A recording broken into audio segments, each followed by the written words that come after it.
The medieval world didn't invent its ideas about the afterlife from scratch, it inherited them. When the Roman Empire crumbled in the West, the Christian church was one of the few things left standing, and it held a collection of texts and traditions that became the foundation for everything that followed. These ideas came from Jewish scripture, Greek philosophy, and the writings of the early church fathers.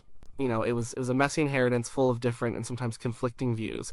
The Old Testament, for example, didn't have a clear picture of heaven and hell as later Christians would understand them. It spoke of a place called Sheol. Sheol was a shadowy, dusty underworld. It was a place where everyone went, good or bad. It was a land of forgetting, a final, quiet end. There was no judgment, no reward, no punishment. It was simply the destination of the dead. This was not a place to hope for or a place to fear.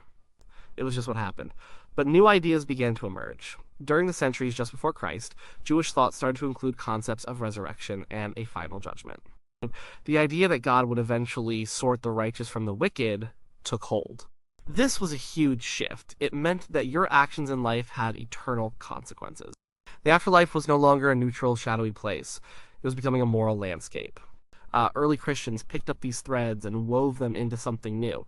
The teachings of Jesus in the New Testament are filled with images of the afterlife. He speaks of the kingdom of heaven. He also warns of Gehenna, a fiery place of punishment. Gehenna was originally the name of a real valley outside Jerusalem where people had once sacrificed children and later burned their trash.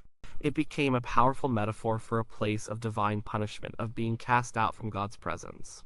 So the basic ingredients were there: a place for the blessed and a place for the damned. But it was all still quite vague. The Bible doesn't give a detailed blueprint of the afterlife. It offers parables, warnings, and promises. It was the job of the early Christian thinkers, the church fathers, to try and make sense of it all. They were the ones who started to draw the map. Perhaps the most important map maker was Augustine of Hippo, who lived as the Roman Empire was failing. Augustine was a brilliant thinker, and he tried to build a logical system out of these inherited ideas. He wrote extensively about heaven and hell. For Augustine, the separation was absolute.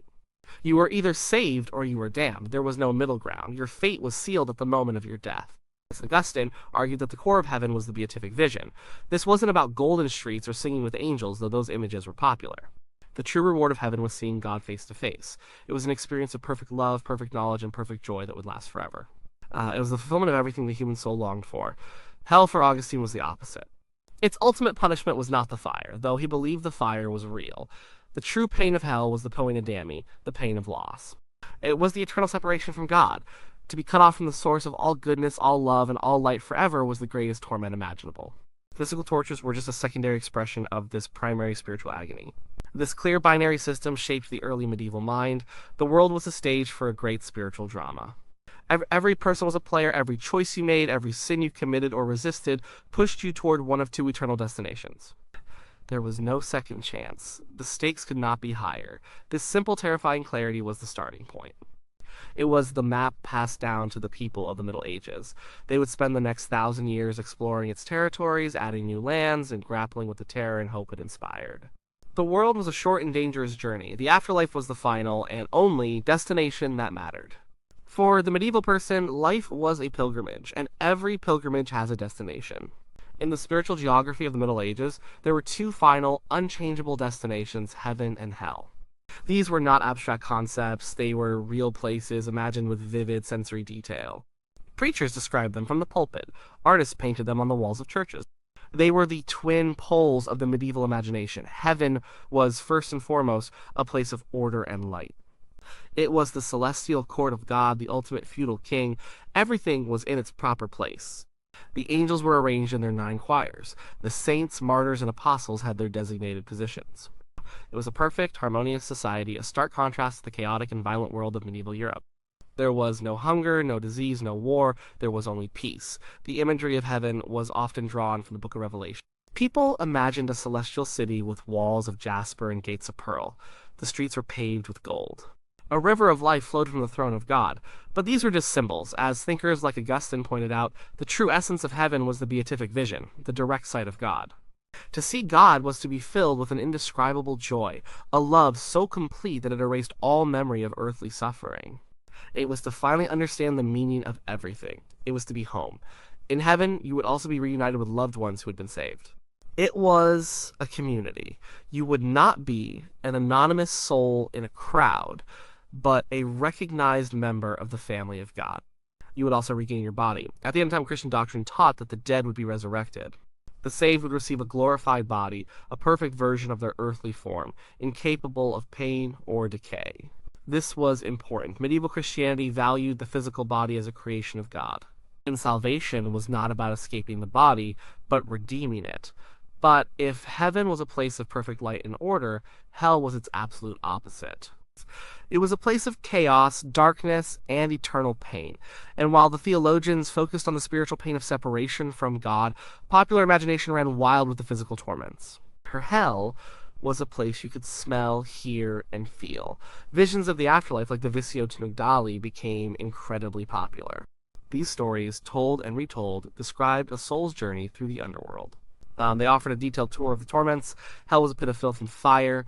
The air stank of sulfur.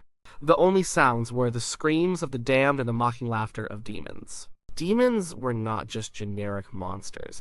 They were depicted as grotesque, terrifying creatures, part animal and part man, who took a sadistic pleasure in their work.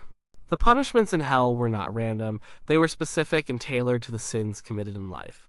This was the principle of contrapasso, a kind of divine, ironic justice. The proud were broken on a wheel. The gluttonous were forced to eat toads and snakes, or lie in freezing muck. The greedy had molten gold poured down their throats. The lustful were blown about by a ceaseless, violent wind, never able to find rest, just as they had been driven by the winds of passion in life. The lazy were forced into endless, pointless labor. These weren't just stories, they were powerful warnings. When a peasant or a noble walked into their local church, they might see a doom painting on the wall above the main arch. This painting would show Christ in judgment, with the saved rising to heaven on one side and the damned being dragged down to hell on the other. A gaping, monstrous mouth of hell would be waiting to swallow them. Demons would be seen prodding souls with pitchforks into boiling cauldrons. This art was not meant to be subtle. It was a constant, public reminder of the eternal consequences of a sinful life. The most terrifying thing about both heaven and hell was that they were eternal. Once you were in hell, there was no getting out, there was no parole, the suffering would never, ever end. This concept of eternity is difficult for the modern mind to grasp, but for the medieval person, it was central. A lifetime of 70 years was nothing compared to an eternity of torment. This belief created a profound and constant anxiety. It made the choices of daily life incredibly important. Every action, every thought could tip the scales of eternal fate. The two great destinations loomed over everything. The early medieval model of the afterlife was stark and simple. You died, you were judged, and you went to heaven or hell forever. There was a certain brutal logic to it, but it also created a deep anxiety. Most people knew they weren't perfect saints, but were their sins a small lie, a moment of greed, a flash of anger, bad enough to condemn them to eternal fire alongside murderers and heretics? The gap between the perfect few and the horribly damned seemed too wide. Most people lived in that gray area in between. This spiritual problem led to one of the most important and creative developments in medieval religious thought, the invention of purgatory. The idea didn't appear overnight, it grew slowly over centuries. Early on, some Christian thinkers wrote about a kind of purifying fire that souls might pass through after death. The Apostle Paul had written vaguely about a person's works being tested by fire on the day of judgment. These scattered ideas began to coalesce. By the 12th century, theologians started to talk about a specific third place. And it wasn't heaven and it wasn't hell. It was an intermediate state. The word purgatory, from the Latin word purgare, to cleanse, became common. Or purgatory was for those who died in a state of grace, meaning they were ultimately saved, but still had the state of lesser venial sins on their souls. Or perhaps they had committed greater mortal sins but had repented and been forgiven, yet still hadn't done enough penance to fully pay the debt for those sins. Purgatory was a place of temporary punishment. The suffering was real. Theologians described it as a fire, often said to be more intense than any fire on earth. Souls in purgatory suffered intensely, but there were two crucial differences from hell. First, the souls in purgatory knew they were saved. They had hope. They were enduring a cleansing process that had a definite end. Second, the duration of their stay was not eternal. It could be shortened, and this is what made purgatory such a revolutionary concept. It created a new connection between the living and the dead. The fate of a soul in purgatory wasn't sealed. The living could help them. Prayers offered by family and friends on earth could lessen a soul's time of suffering. A son could pray for his deceased father, and those prayers would have a real effect in the afterlife.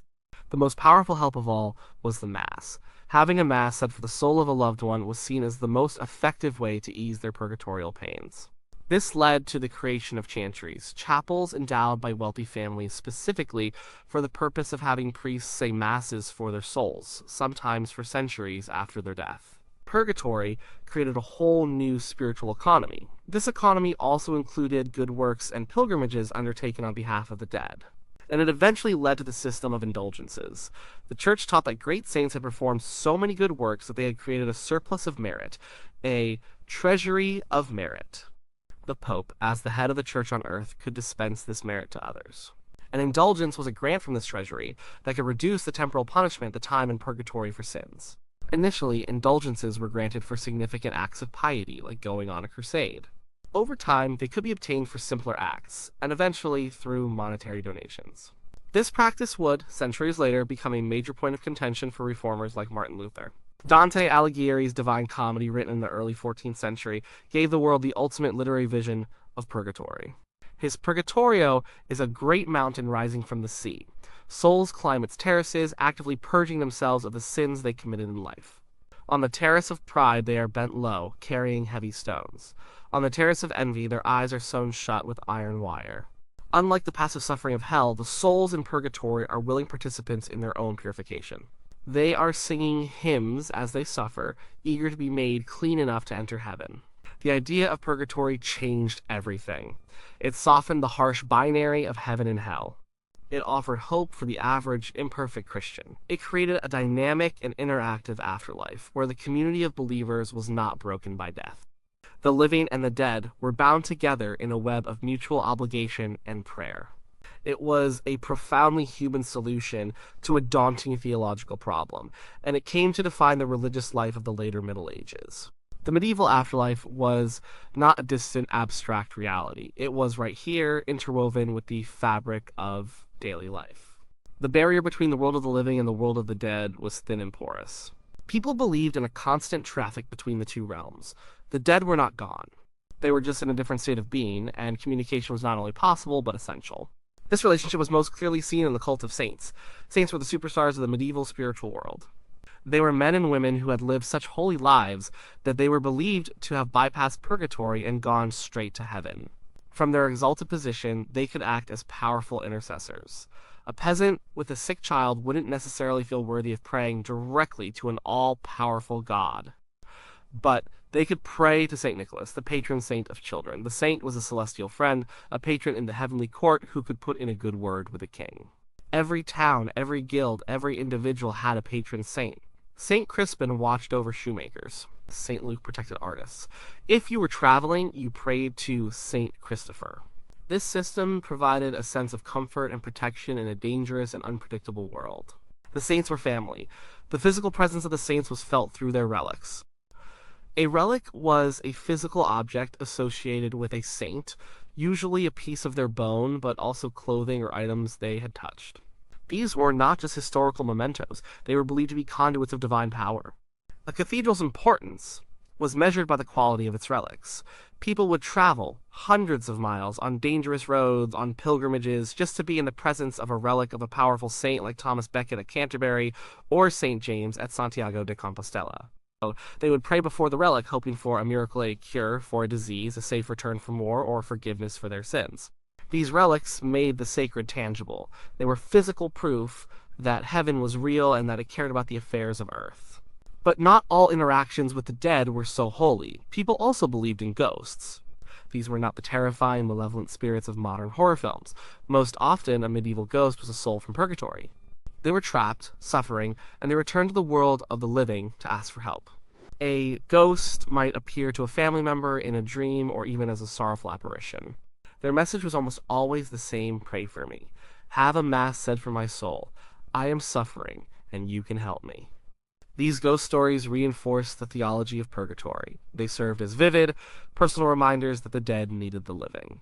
They also served a social function, reminding people of their duty to their deceased relatives. Forgetting to pray for your parents was not just disrespectful, it was an act of spiritual negligence that could prolong their suffering.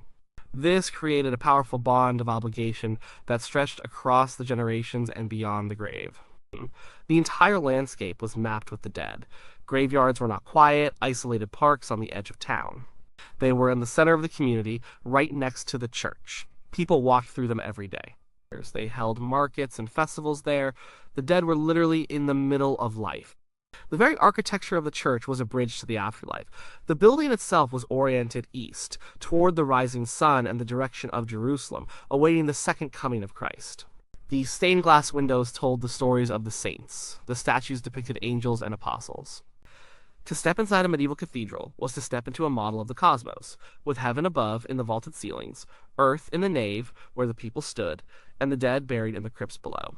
This constant interaction meant that death was not seen as a final end. It was a transition. It was a change of address. The community was not just the people in the village, it was the entire communion of saints, which included the living, the church militant, the souls in purgatory, the church suffering, and the saints in heaven, the church triumphant. All three were part of one great family, bound together by prayer and mutual support. The living prayed for the suffering and the triumphant. The triumphant prayed for the other two. It was a dynamic living system. The medieval world was crowded not just with people, but with angels, demons, saints, and the souls of the departed. The line between this world and the next was a line that was crossed every single day. The medieval view of the afterlife was not just about the individual soul's journey after death. It was also about the end of everything. All of human history was moving toward a final, dramatic conclusion, the Last Judgment. This was the grand finale of the cosmic drama, the day when Christ would return to earth, the dead would rise from their graves, and every person who ever lived would face their final, public, and irrevocable sentence. This belief in a final end, an apocalypse, came directly from the Bible, particularly the Book of Revelation. It was a powerful and often terrifying idea that shaped the medieval worldview. History was not a random series of events. It was a line, with a clear beginning in creation and a clear end in the Last Judgment. Everyone was living in the last days. No one knew the hour or the day, which created a constant sense of urgency. The end could come at any time. The events leading up to the end were expected to be catastrophic. There would be wars, famines, and plagues. The Antichrist would appear, a charismatic and deceptive figure who would perform false miracles and lead many astray. This created a climate of suspicion and fear. When a terrible plague like the Black Death swept across Europe, many saw it as a clear sign that the end was near. When a powerful and controversial leader emerged, people wondered if he might be the Antichrist. But the central event was the judgment itself. The imagery of this day was everywhere.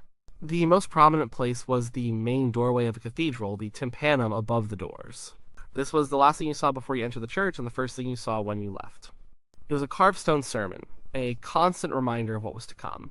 Typically, these sculptures showed Christ seated on a throne, not as a gentle savior, but as a stern and impartial judge.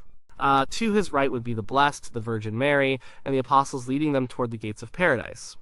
To his left would be the damned. Angels and demons would be busy at work. The archangel Michael was often shown with a set of scales, literally weighing a person's soul. A demon might be trying to pull one side of the scale down, while good deeds were placed on the other. Other demons, depicted as monstrous and cruel, would be dragging the damned by chains toward the gaping, fiery mouth of hell. This was a public and corporate event. Unlike the individual judgment that happened at the moment of death, this was for everyone. A key part of the doctrine was the resurrection of the body. On the last day, the graves would open and everyone would be given back their physical bodies. This was not a spiritual event alone. Your body, which had been your partner in sin or in virtue, would share in your eternal reward or punishment. The sculptures often showed naked figures climbing out of their coffins, their faces filled with hope or terror as they looked up at the judge. This final judgment would confirm the fate of every soul. Those who had died and gone to heaven would have their status confirmed. Those in hell would see their damnation made public, and for those in purgatory, their cleansing would be complete, and they would finally be allowed to enter heaven. After this final sorting, history would end. Time itself would cease. The old earth and sky would be destroyed, and a new Jerusalem, a new heaven, and a new earth would be created for the blessed. For the damned, there was only the eternity of hell, the universe be permanently and perfectly ordered. This belief in a final, imminent judgment had a profound effect on medieval society. It gave life a sense of meaning and purpose. Your short time on earth was a test, a preparation for this final exam. It also acted as a powerful tool for social control. Kings and bishops used the threat of damnation to enforce order. It encouraged charity and piety as people sought to store up treasure in heaven. It gave them a framework for understanding disaster and suffering, and it filled their world with a sense of awe, of living on a stage where the greatest story ever told was reaching its climax. Every mass, every prayer, every good deed was a preparation for that final, inevitable day when the books would be opened and the story of every human life would be read aloud before God and the whole of creation.